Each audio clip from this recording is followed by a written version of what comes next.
10 years ago, Wigan Athletic were a Premier League team, and in fact they became the first Premier League team to win the FA Cup and get relegated in the same season.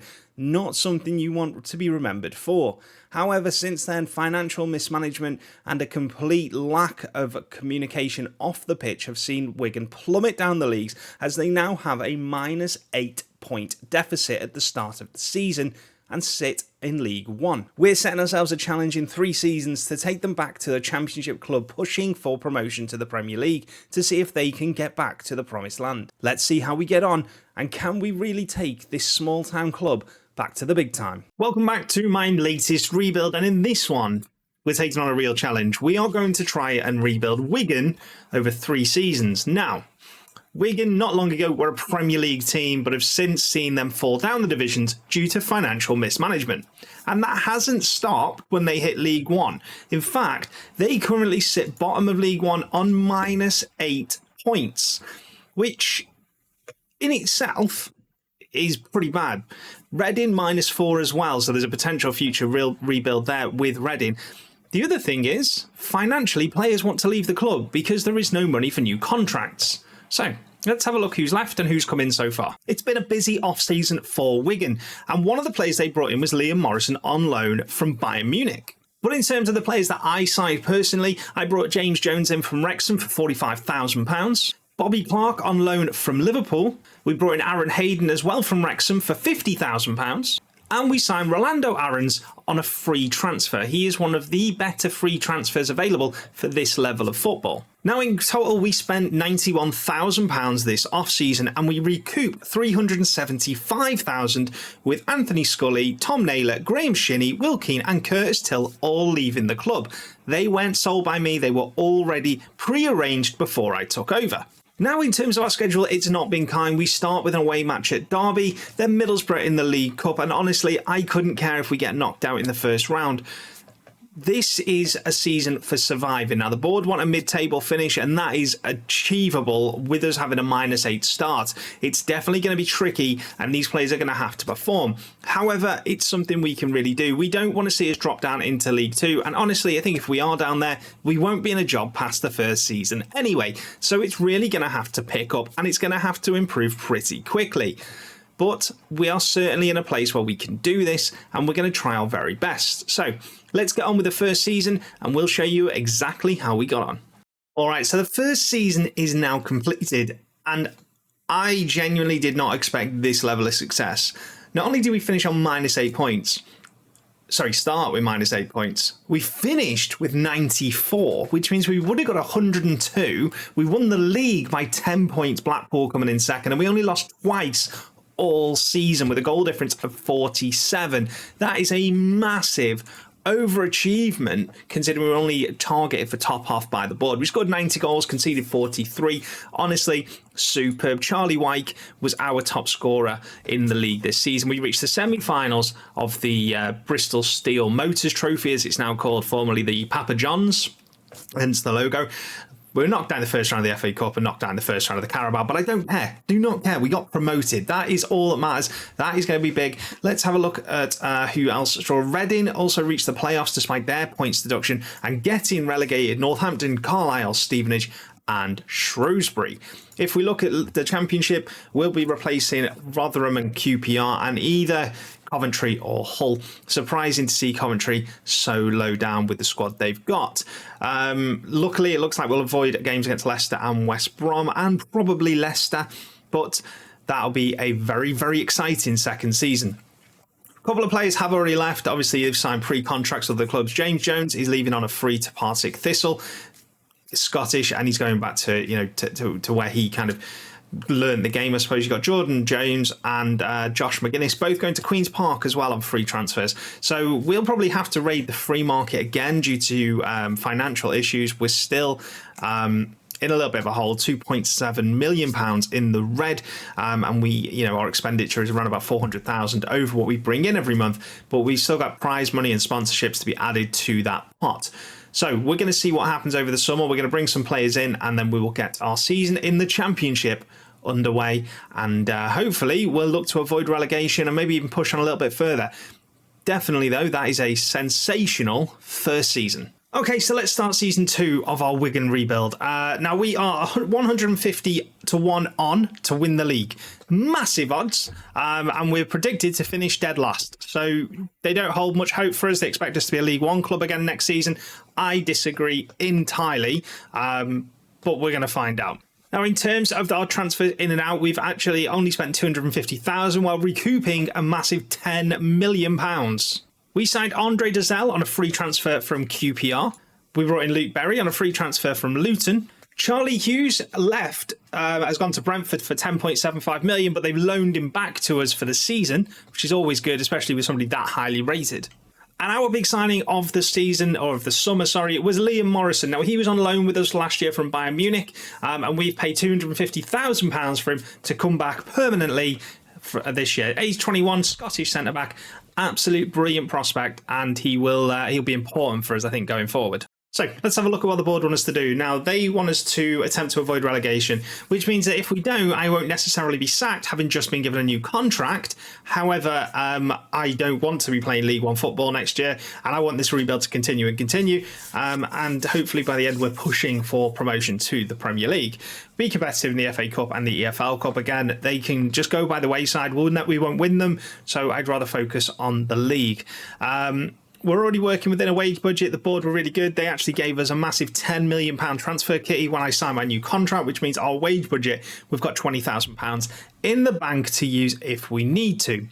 So all in all, it's looking like a really good season. We're about to start, and if we actually look at where we're due to go first, we had a really... Let's just discuss that pre-season there. Now, obviously, we only won the one game, which was Havant and Waterlooville. However, the rest of these games brought in around about £3 million in revenue. So it was worth a risk, especially when we're financially where we are.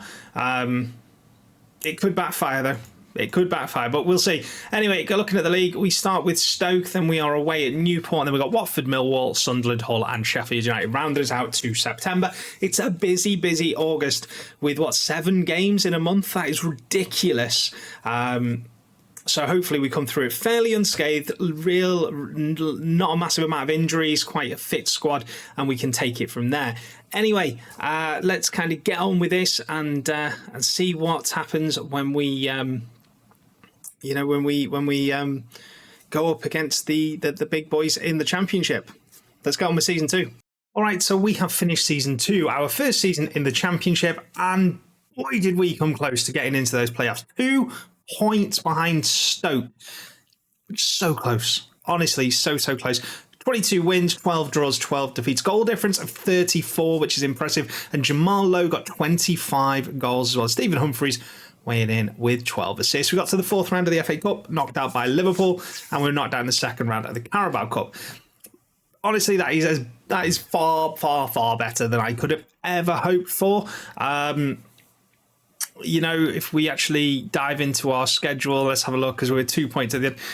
We beat Millwall 7-0, then we lost to Norwich. So there's a couple of games where we could have done, better, and we lost a couple of games back to back here, where if we'd won them or just grab a couple of draws, we might have made the playoffs.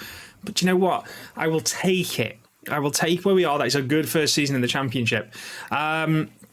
In terms of what the board wanted us to do, yes, we've struggled to work within a wage budget. That really is because we've had performance-enhanced bonuses and other things kick in, but we will get a lot of money for where we have finished there, and the board are over the moon, and we are essentially in an untouchable position.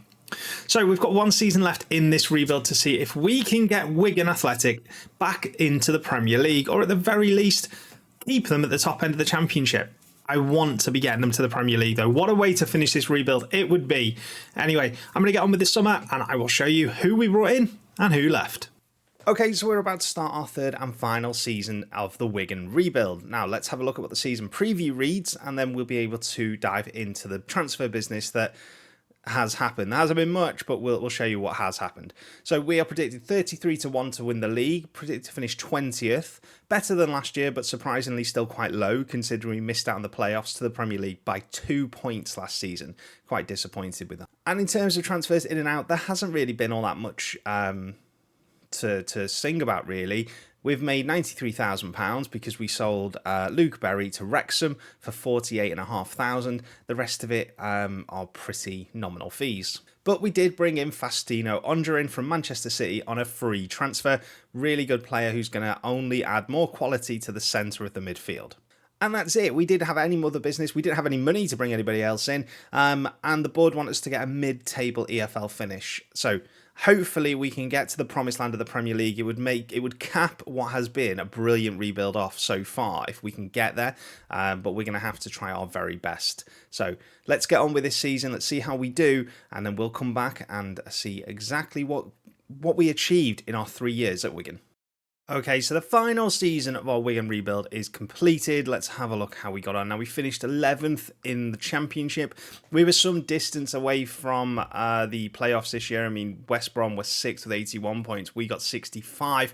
And when we look at the schedule, we were really let down by 2 phases of the season. We had a very poor opening period. I mean, that's dreadful. Some of those defeats could have potentially been turned into draws, which could have made the difference. But then if we look at the end of the season, it was the same sort of thing. After we got knocked out of the FA Cup by Aston Villa, we went on a really poor run where we only won 4 games between February and May. That, again, has potentially scuppered us getting into the playoffs. The middle of the season, much, much better. Here is probably cemented our safety and give us a mid-table finish. So all in all, we achieved what the board wanted us to achieve. Now, in terms of goal scorers, Callum Lang was our top goal scorer again. He got 22 goals. Jamal Lowe got 11. And our new signing, Faustino Ondrin, what a season he had. 10 goals and 12 assists from the middle of the park. Absolutely brilliant on a free transfer as well, which is great.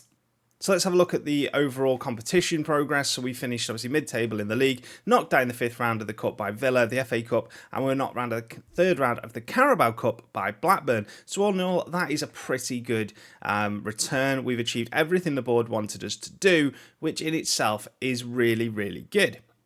Now, if we have a quick dive in as well into the data hub, you can see if we look at the attacking play, really, really good, much higher than the rest of the league, which is where we wanted it to be. Defensively, however, is where we struggle. We gave away more fouls per game and we conceded more per game than the rest of the league, which isn't fantastic. But overall, it's a good rebuild. 3 seasons in, we've taken Wigan from rock bottom of League One on -8 points, and they were expected to really struggle, to winning League One and then becoming a safe Championship team who, with 1 or 2 really good players, could potentially push for playoffs to get back into the Premier League. Would it be too soon for them? Probably, with the way the money is in the game, especially when you look at the finances of Wigan are still in a pretty bad way. £10 million in the red. But it would be interesting to see how they would cope. So I hope you've enjoyed this. If you'd like to see me live stream, I'm on Twitch 2 days a week where we continue our journey with Brighton as we look to take them to title challenges.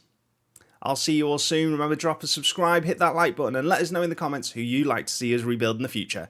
I'll see you all soon. You have a good one.